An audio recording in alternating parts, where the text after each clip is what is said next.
Hello friends, welcome to शिक्षक prep. तो friends, हम सीटेट एग्ज़ाम की प्रिपरेशन कर रहे हैं और अभी हमारी प्रीवियस ईयर क्वेश्चन पेपर की सीरीज़ चल रही है।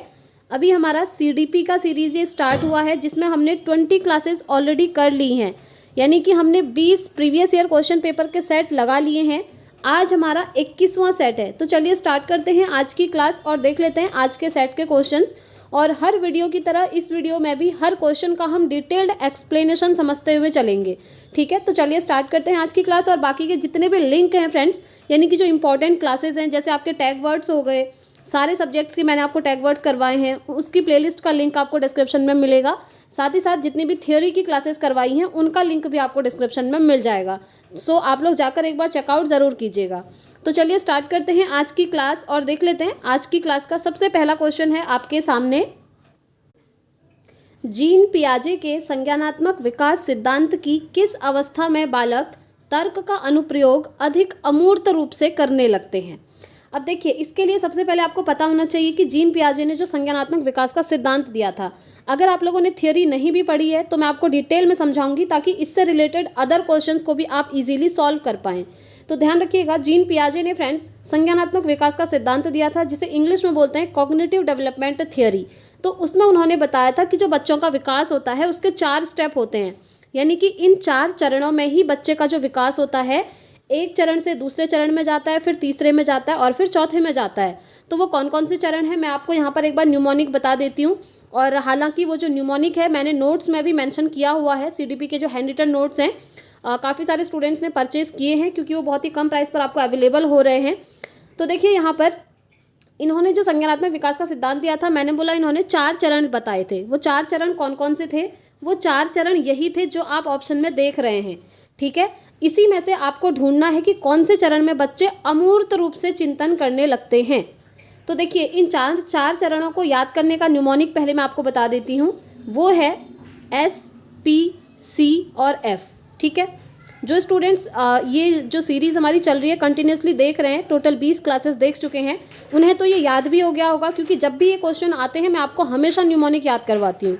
तो SPCF आपको याद करना है। S फॉर होता है सेंसरी मोटर। सेंसरी मोटर को हिंदी में हम बोलते हैं संवेदी प्रेरक अवस्था। दूसरी आती है आपकी प्री ऑपरेशनल की स्टेज, जिसे हम बोलते हैं पूर्व संक्रियात्मक अवस्था। उसके बाद आती है कॉन्क्रीट ऑपरेशनल स्टेज, जिसे हिंदी में बोलते हैं मूर्त संक्रियात्मक अवस्था। और चौथी आती है फॉर्मल ऑपरेशनल स्टेज, जिसे हम कहते हैं औपचारिक संक्रियात्मक की अवस्था। ठीक है, अब आपको याद हो गया होगा। तो अब देख लेते हैं कि अमूर्त रूप से चिंतन किस स्टेज में बच्चा सबसे ज़्यादा करता है। तो सबसे पहले मैं आपको बता देती हूँ अमूर्त रूप से सोचना होता क्या है। तो देखिए, सोचना 2 प्रकार का होता है। एक होता है मूर्त, ये है जो, और दूसरा होता है जो आपसे पूछा है अमूर्त।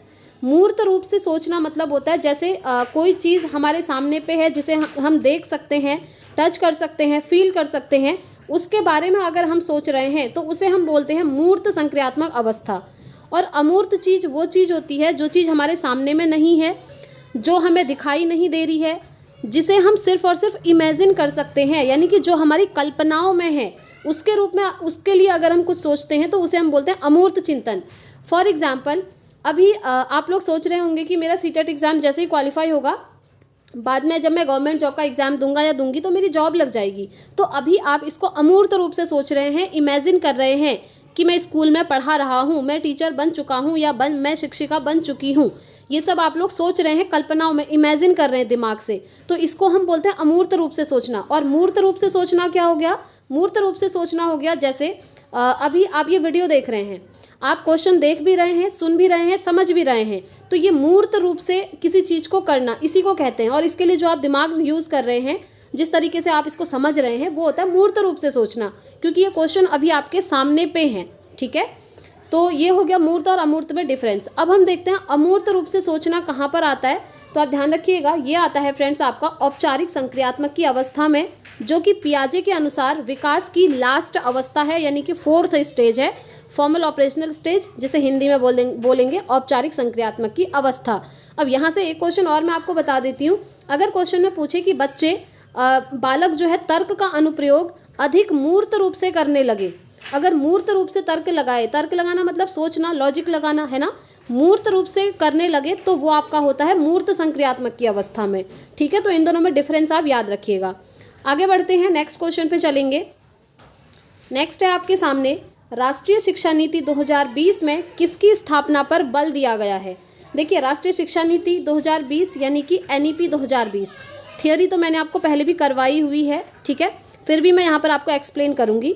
तो देखिए, NEP 2020 में किस चीज़ पर बल दिया गया है। पहला है जेंडर इंक्लूजन फंड, दूसरा है बालक बालिका समावेशी कोष, तीसरा है विशेष शिक्षा जोन। तो आपको बताना है इसमें से क्या राइट आंसर है।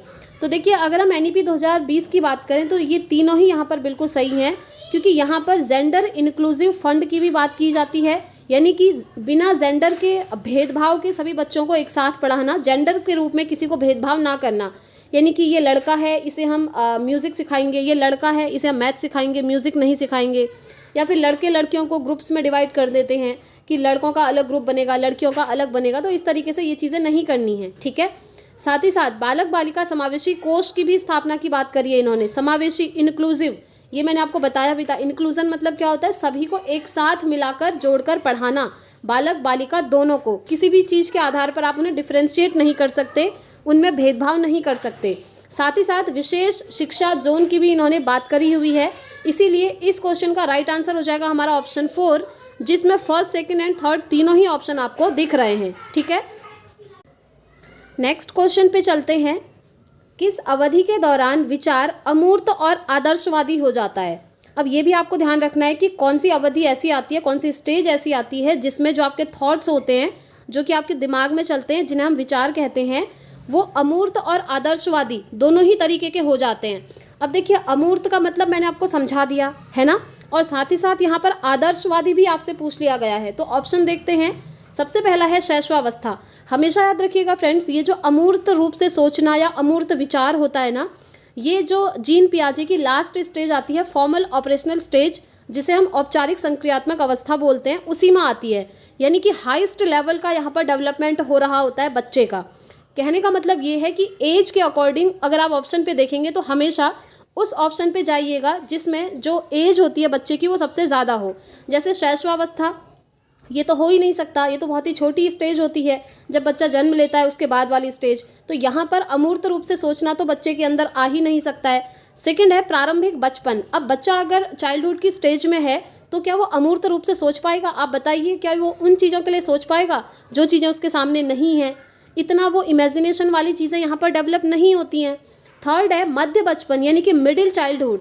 ये भी सेम लगभग प्रारंभिक बचपन के जैसी स्टेज होती है, और इस अवस्था में भी बच्चा अमूर्त रूप से नहीं सोच सकता है। ये तो कॉमन सेंस वाली बात है।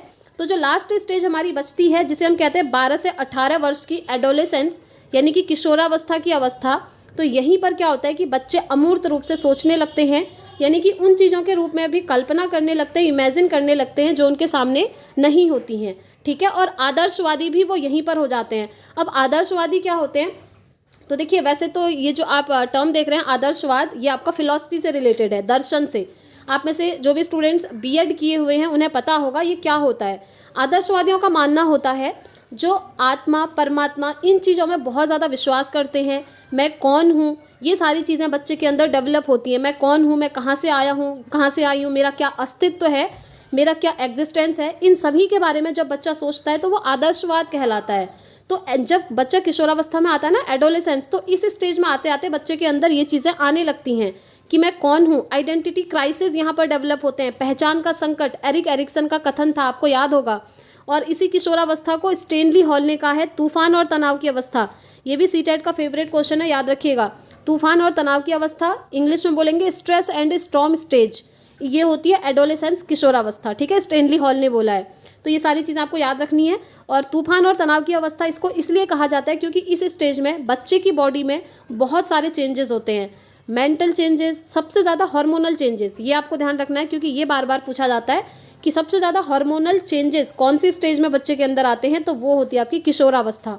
आपने देखी होगी इस स्टेज में आते आते जो गर्ल्स होती हैं उनकी जो वॉइस होती है थोड़ा सा पतली होने लगती है, इस तरीके से समझिए। और जो बॉयज़ होते हैं उनकी जो वॉइस होती है थोड़ा हैवी होने लगती है, भारी आवाज़ आती है ना। तो ये सारे इसी स्टेज में चेंजेस होते हैं, इसीलिए इसको बोलते हैं तूफान और तनाव की अवस्था। चलिए आगे बढ़ते हैं, नेक्स्ट क्वेश्चन को समझेंगे। वृद्धि व विकास के सिद्धांतों एवं उनके प्रतिपादकों का कौन सा युग्म असंगत है? ये मैंने आपको बताया भी था, आप लोग याद कीजिए, ये सब मैंने आपको करवाए हैं। कौन सा असंगत है पूछा है, ठीक है। पहला है मनोलैंगिक विकास का सिद्धांत फ्रॉयड। तो याद रखिएगा, फ्रॉयड ने जो सिद्धांत दिया था उसे हम मनोलैंगिक विकास का सिद्धांत कहते हैं, और इसको एक और नाम से जानते हैं, मनोविश्लेषणात्मक सिद्धांत, जिसमें इन्होंने मन की 3 अवस्थाएं बताई हैं, आपको याद भी होगा, जिसे हम कहते हैं चेतना की अवस्था, अवचेतन और अचेतन, यानी कि कॉन्शियस, सबकॉन्शियस और अनकॉन्शियस। मन की ये 3 अवस्थाएं बताई हैं।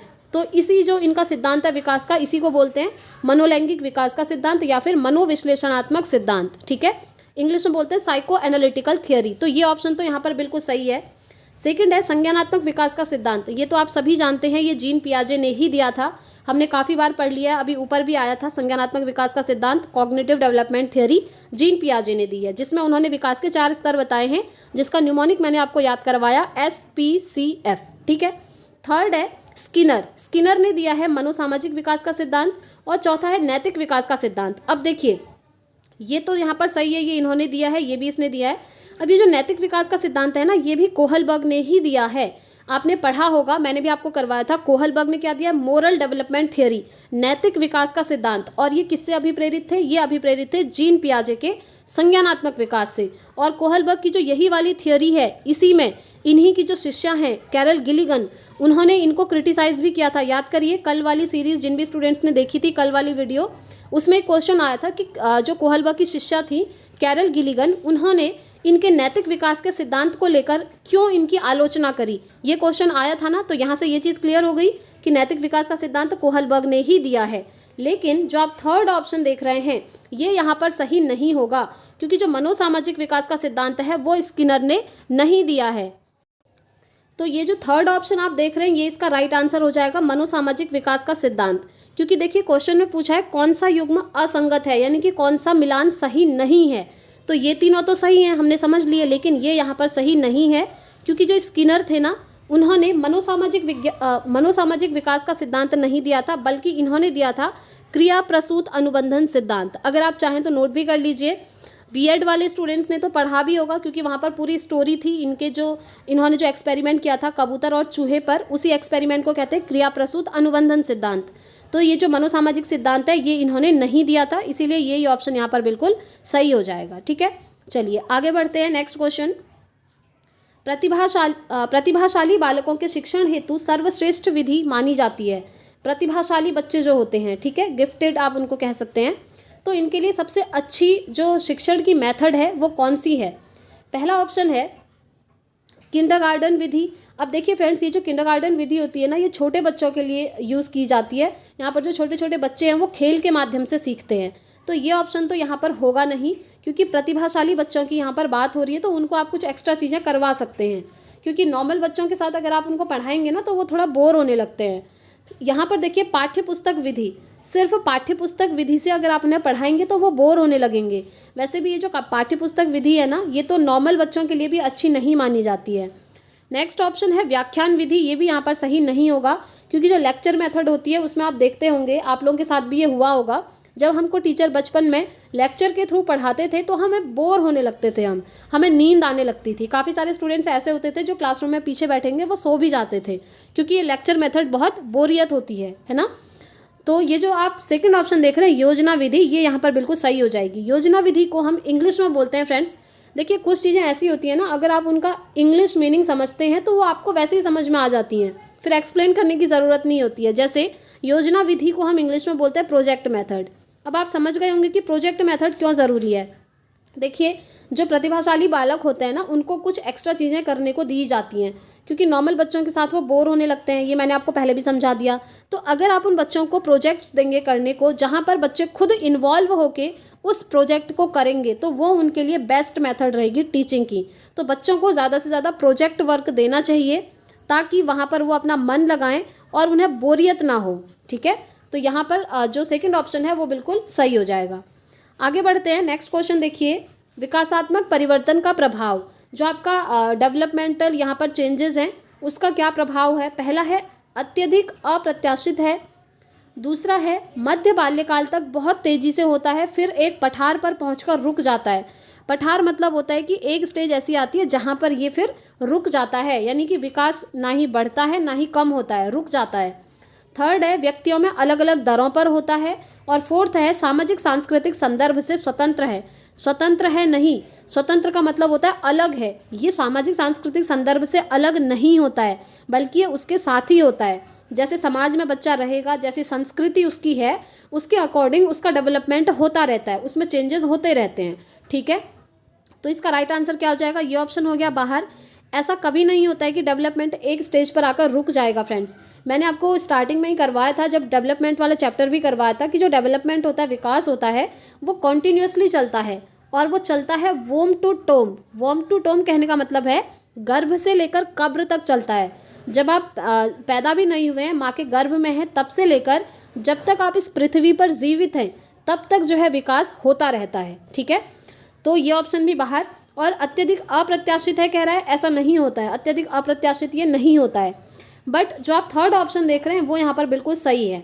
अब आप लोगों को याद आ गया होगा, मैंने आपको बहुत बार एग्जाम्पल भी दिया था, दो बच्चों को कंपेयर करवाया था मैंने। एक बच्चा है जो बच्चा जल्दी चलना सीख लेता है, वहीं एक दूसरा बच्चा है जो जल्दी चलना नहीं सीख पाता। एक बच्चा है जो बहुत कम एज में बोलना स्टार्ट कर देता है, और एक बच्चा होता है जिसकी एज बहुत ज़्यादा होती है फिर भी वो क्लियरली बोलना नहीं सीख पाता है। इसे क्या कहते हैं, इसे ही कहते हैं विकास की दर, जो कि हर व्यक्ति में अलग अलग होती है। ये दर वर्ड याद कर लीजिएगा फ्रेंड्स, दर को बोलते हैं रेट, रेट ऑफ डेवलपमेंट। जो बच्चे का डेवलपमेंट का रेट होता है, दर होती है, वो अलग अलग होती है। लेकिन आपसे पूछे अगर विकास का जो क्रम होता है, क्या वो भी अलग अलग होता है, तो आप कहेंगे नहीं, क्रम जो है सेम होता है बच्चों में, लेकिन दर भिन्न भिन्न होती है। दर का तो एग्जाम्पल मैंने समझा दिया। अब क्रम कैसे, क्रम मतलब जैसे कोई बच्चा पैदा होता है तो सभी बच्चे में ये चीज़ होती है कि पहले वो घुटनों के बल चलना सीखेगा, और ये यूनिवर्सल है, सार्वभौमिक है। पृथ्वी पर जितने भी लोग आते हैं, जीवित हैं, वो सभी इसी तरीके से बड़े होते हैं। तो जो आपकी सीक्वेंस होता है, क्रम होता है विकास का, वो सभी के लिए एक समान होता है, लेकिन जो दर होती है वो हर बच्चे की अलग अलग होती है। जैसे कि जैसे हम क्लासरूम की भी अगर बात करें, एक बच्चा होता है जिसको टीचर एक बार पढ़ाते हैं उसके दिमाग में वो टॉपिक बैठ जाता है, वहीं एक दूसरा बच्चा होता है जिसको टीचर 3 बार पढ़ा चुके हैं फिर भी वो चीज़ उसके दिमाग में नहीं बैठ रही है। तो ये क्या हो गया, डेवलपमेंट की दर हो गई, हर बच्चे की अलग अलग है। ठीक है, तो इसका राइट आंसर हो जाएगा ऑप्शन थर्ड। आगे बढ़ते हैं, नेक्स्ट क्वेश्चन देखिए। नेक्स्ट क्वेश्चन आपका पूछा है इंटेलिजेंस चैप्टर से, तो देख लेते हैं। थर्स्टन द्वारा प्रतिपादित बुद्धि सिद्धांत है। देखिए, बुद्धि के बहुत सारे सिद्धांत हैं, सबसे मेन जो है आपके लिए वो मैं आपको बता देती हूँ, वो है हार्वर्ड गार्डनर का बहुबुद्धि सिद्धांत, यानी कि जो मल्टीपल इंटेलिजेंस की थियोरी दी थी इन्होंने, और उसमें इन्होंने बोला था कि बुद्धि के 8 प्रकार होते हैं।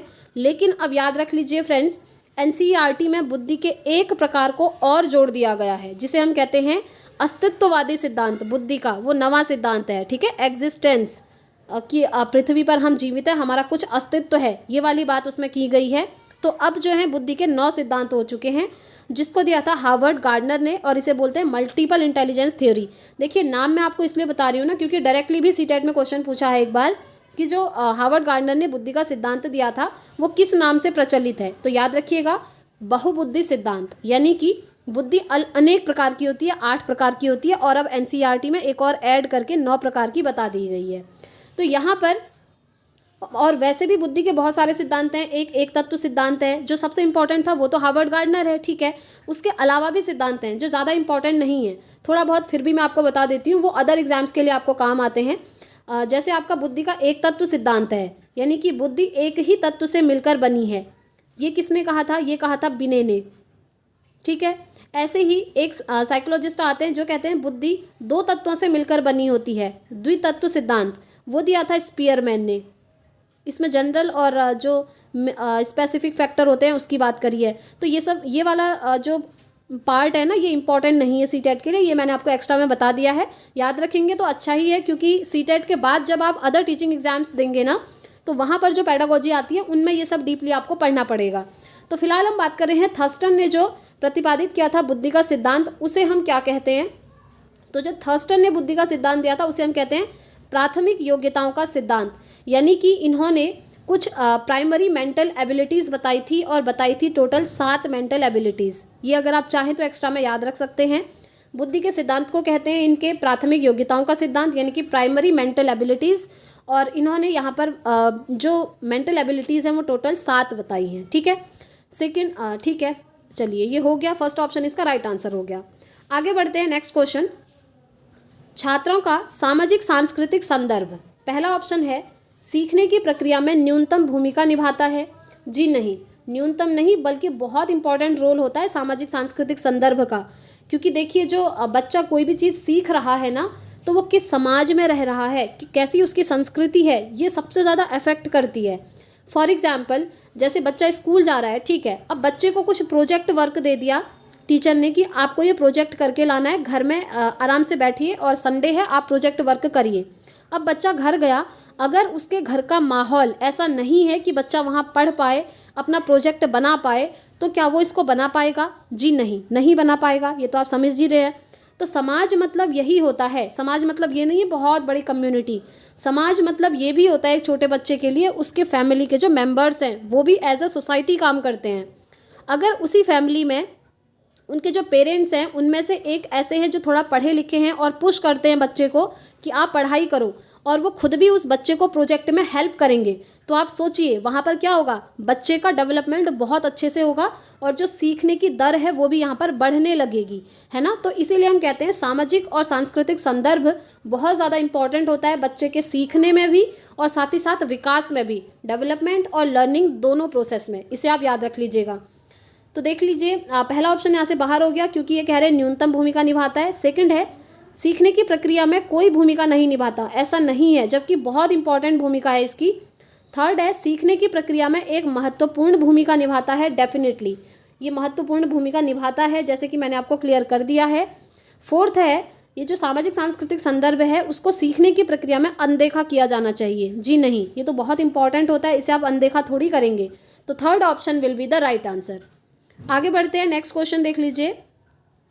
बाल विकास में संवेदनशील अवधि का क्या अर्थ है? संवेदनशील अवधि मतलब होता है फ्रेंड्स एक सेंसिटिव पीरियड, जहाँ पर बच्चे को बहुत ज़्यादा केयर की ज़रूरत होती है, जहाँ पर बच्चे की केयर करनी पड़ती है, उसकी देखभाल करनी पड़ती है, उसके दिमाग में क्या चीज़ें चल रही हैं उसे समझना पड़ता है। और ये सबसे ज़्यादा होता है आपका किशोरावस्था की स्टेज में, एडोलेसेंस की स्टेज में, 12 से 19 वर्ष की अवस्था में। ठीक है, तो इस स्टेज में जो पेरेंट्स होते हैं उनको अपने बच्चों को बहुत ज़्यादा केयर देनी होगी, क्योंकि संभलने और बिगड़ने की स्टेज कहते हैं ना इसको, यही होती है। ठीक है, तो बाल विकास में संवेदनशील अवधि का क्या अर्थ है? पहला है केवल संज्ञान और सीखने में तेजी से प्रगति से संबंधित अवधि है। जी नहीं, केवल संज्ञान और सीखना नहीं, बल्कि इसमें सारी चीज़ें आती हैं। आपका शारीरिक डेवलपमेंट सबसे ज़्यादा होता है यहाँ पर, ठीक है, एडोलेसेंस में हार्मोनल चेंज हो रहे हैं, सारा जितना भी होता है, बिहेवियर चेंज है आपका, मेंटल चेंज तो है ही है, साथ में आपका जो लैंग्वेज डेवलपमेंट है, तो सारी चीज़ें आती हैं यहाँ पर। तो यहाँ पर कह रहा है केवल संज्ञान और सीखने में तेजी, ऐसा नहीं है, क्योंकि सभी चीज़ें आएंगी। वह काल जिसमें केवल भाषाई विकास को गति दी जाए। जी नहीं, यहाँ पर भी देखिए केवल भाषाई की बात करी है, केवल लैंग्वेज डेवलपमेंट की। फिर है वह अवधि जिसमें शारीरिक वृद्धि अपने चरम पर होती है। ऐसा भी नहीं है, क्योंकि जो संवेदनशील अवधि होती है ना, उसका मतलब होता है विशिष्ट क्षमताओं के विकास के लिए इष्टतम अवधि, यानी कि यहाँ पर जो स्पेसिफिक एबिलिटीज़ होती हैं उनका डेवलपमेंट भी होता है, क्योंकि मैंने आपको बोला सबसे ज़्यादा हार्मोनल चेंजेस भी इसी स्टेज में होते हैं। तो संवेदनशील नाम से ही क्लियर है, सेंसिटिव पीरियड, क्योंकि यहाँ पर हर बच्चे के अंदर कुछ स्पेसिफिक एबिलिटी आने का टाइम है। जैसे आप देखते होंगे जब बच्चा किशोरावस्था की स्टेज में पहुँच जाता है ना, या फिर हम उसको सेंसिटिव पीरियड भी कहते हैं, तो उस स्टेज में क्या होता है, किसी बच्चे का इंटरेस्ट क्रिकेट में बहुत ज़्यादा होने लगता है, किसी बच्चे का इंटरेस्ट म्यूज़िक में बहुत ज़्यादा दिखाई देने लगता है, अलग अलग फील्ड में, किसी बच्चे का आर्ट में, ड्राइंग में अलग अलग इंटरेस्ट होता है। तो ये एक सेंसिटिव पीरियड होता है जिसमें विशिष्ट क्षमताओं के विकास के लिए ये महत्वपूर्ण होता है। ठीक है, तो यहाँ पर क्या होता है, हर बच्चे को जिसमें उसका इंटरेस्ट है, जो भी उसकी विशिष्ट क्षमता है, उसके विकास पर ध्यान दिया जाता है। तो सेकंड ऑप्शन इस क्वेश्चन का राइट आंसर हो जाएगा। नेक्स्ट क्वेश्चन पे चलेंगे। अधिगम स्थानांतरण के सिद्धांत एवं प्रतिपादक के निम्न युग्मों में से असत्य युग्म कौन सा है? अब देखिए, अधिगम स्थानांतरण यानी कि लर्निंग ट्रांसफ़र आप इसको कह सकते हैं, ट्रांसफ़र ऑफ लर्निंग। तो इसमें जो सिद्धांत और प्रतिपादक हैं, आपको ये मैच करना है कि असत्य कौन सा है। पहला है साहचर्यवाद का सिद्धांत, थॉर्नडाइक। दूसरा है शास्त्रीय अनुबंधन का सिद्धांत, पैवलव। ये बिल्कुल सही है, शास्त्रीय अनुबंधन का सिद्धांत, ये यानी कि जो क्लासिकल कंडीशनिंग की थियोरी थी, जिसे हम अनुकूलित अनुक्रिया सिद्धांत भी कहते हैं, वो किसने दिया था? पावलव ने दिया था। आपको याद भी होगा, इन्होंने जो प्रयोग किया था वो किस पर किया था? कुत्ते पर किया था। आपको याद होगा, जिसमें हमने पढ़ा था वो जो आपका अनकंडीशनल स्टिमुलस दिया जाता है, डॉगी को खाना दिया जाता है, घंटी बजाई जाती है, फिर एक बार बिना खाना दिए घंटी बजाई जाती है, तब भी कुत्ते के मुंह से लार टपकने लगती है। तो वो वाला जो प्रयोग आपने बीएड में पढ़ा था वो पावलव ने ही दिया था, और इसी को बोलते हैं शास्त्रीय अनुबंधन का सिद्धांत। तो ये तो यहाँ पर सही है। अब क्वेश्चन में पूछा असत्य युग्म, ठीक है, तो ये तो यहाँ पर सही नहीं हो सकता क्योंकि ये अपने आप में सही है। सेकेंड है सामान्यीकरण का सिद्धांत, CH जड़। जी हाँ, ये इन्होंने ही दिया था। ये जो CH जड़ है, इन्होंने सामान्यीकरण का सिद्धांत दिया था। इन्हें आप एज इट इज़ याद कर लीजिएगा फ्रेंड्स, नोट करके। लास्ट है अवयववादी सिद्धांत, कोहलर। याद होगा, कोहलर, कोफका, वर्दीमर, ये सब हमने पढ़े हुए हैं बीएड में। तो ये जो अवयववादी सिद्धांत है ना, वो इन्होंने ही दिया था। लेकिन जो आप साहचर्यवाद का सिद्धांत देख रहे हैं वो थॉर्नडाइक ने नहीं दिया था। थॉर्नडाइक ने कौन सा सिद्धांत दिया था? अब आप लोग मुझे कमेंट करके इसका आंसर ज़रूर बताइएगा, क्योंकि जो थॉर्नडाइक का प्रयोग है आप सभी ने किया होगा। इन्होंने किस पर किया था वो मैं आपको हिंट दे देती हूँ। इन्होंने जो अपना प्रयोग किया था वो बिल्ली के ऊपर किया था। अब वो जो प्रयोग था, वो जो सिद्धांत था, उस सिद्धांत का नाम क्या है वो आप कमेंट बॉक्स में ज़रूर बताइएगा, ठीक है। मुझे वेट रहेगा आपके आंसर का, क्योंकि मोस्टली स्टूडेंट्स जानते ही होंगे थॉर्नडाइक ने बिल्ली के ऊपर प्रयोग किया था। उस सिद्धांत का नाम आपको बताना है। आगे बढ़ते हैं फ्रेंड्स, नेक्स्ट क्वेश्चन पे चलते हैं। आपकी कक्षा का एक छात्र लिखने में अक्षमता प्रदर्शित करता है, वह छात्र किस चीज़ से ग्रस्त है? पहला है डिस्ग्राफिया से, दूसरा है डिस्कैल्कुलिया से, तीसरा है डिस्फेजिया से, और चौथा है डिसलेक्सिया से। तो देखिए, मैंने आपको बहुत बार बताया है, अगर बच्चा लिखने में प्रॉब्लम हो रहा है बच्चे को, यानी कि आप देखते होंगे क्लासरूम में बहुत सारे बच्चे होते हैं। किसी बच्चे को पढ़ने में प्रॉब्लम हो सकती है, किसी बच्चे को लिखने में प्रॉब्लम होती है। कुछ बच्चे ऐसे होते हैं जिन्हें दूर से ब्लैक बोर्ड में लिखा हुआ दिखाई नहीं देता है, तो उनको आगे बिठाया जाता है। तो इस तरीके के जो विकार होते हैं बच्चों में, उसे हम कहते हैं अधिगम अक्षमता।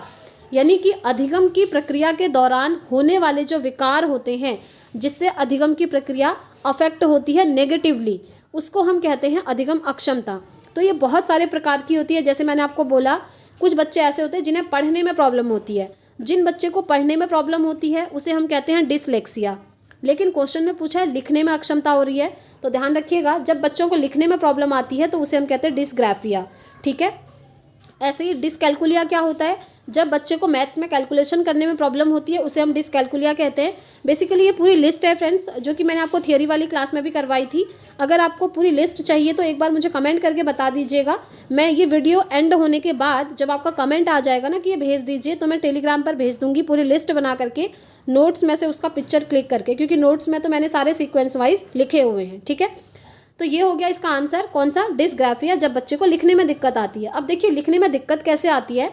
जैसे टीचर ने ब्लैक बोर्ड में लिखा DOG डॉग, तो बच्चा उसको क्या लिखेगा पता है? बच्चा लिखेगा GOD गॉड। इस तरीके से ये जो वर्ड्स होते हैं वो आगे पीछे करके बच्चा लिखने लगता है, ठीक है।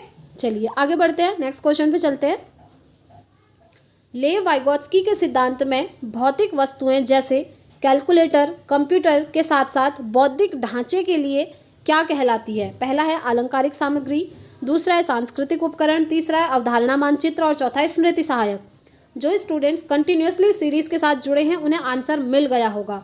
मैंने आपको न्यूमोनिक बहुत बार पढ़ा दिया है, बस आपको याद रखना है। लेव वाइगोत्स्की का नाम आए आपके दिमाग में घूमना चाहिए, SCL, सोसाइटी, कल्चर, लैंग्वेज, समाज, संस्कृति, भाषा। जहाँ भी क्वेश्चन लेव वाइगोत्स्की से रिलेटेड है और ऑप्शन में आपको दिख रहा है कहीं लिखा है समाज, या फिर लिखा है संस्कृति, या फिर लिखा है भाषा, तो आपको इजीली उसको टिक कर देना है, कुछ नहीं सोचना है, वो आपका बिल्कुल सही होगा।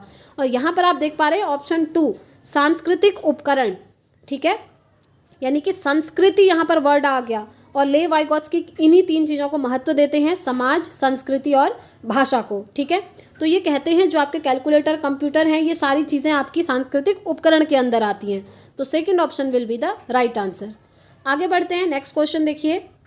जीन पियाजे के नैतिक विकास सिद्धांत के अनुसार 10 वर्ष के अधिक आयु के बच्चे किस प्रकार की नैतिकता प्रदर्शित करते हैं? जीन पियाजे के नैतिक विकास सिद्धांत के अनुसार पूछा है।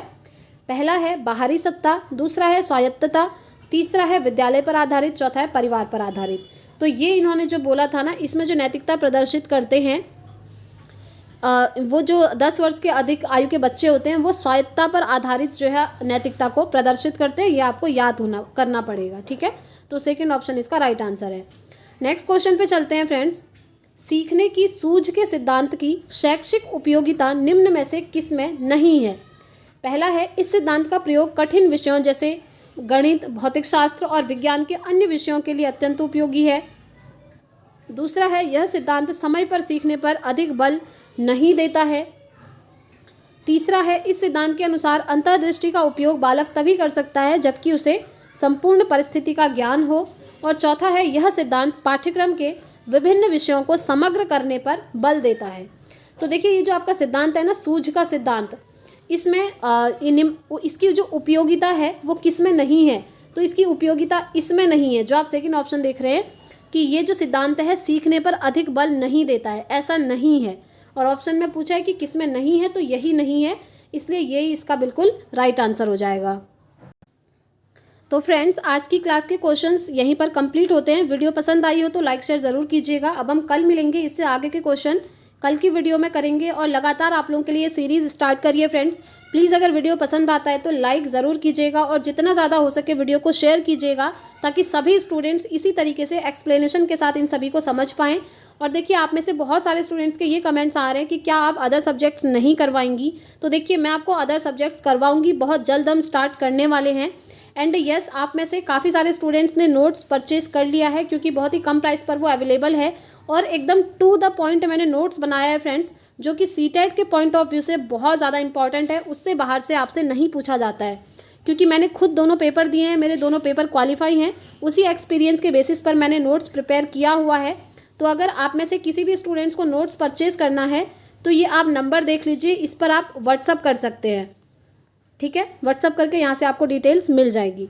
तो इस वीडियो में इतना ही रखते हैं फ्रेंड्स, मिलेंगे अब हम नेक्स्ट वीडियो में next previous year question paper set के साथ। Thanks for watching.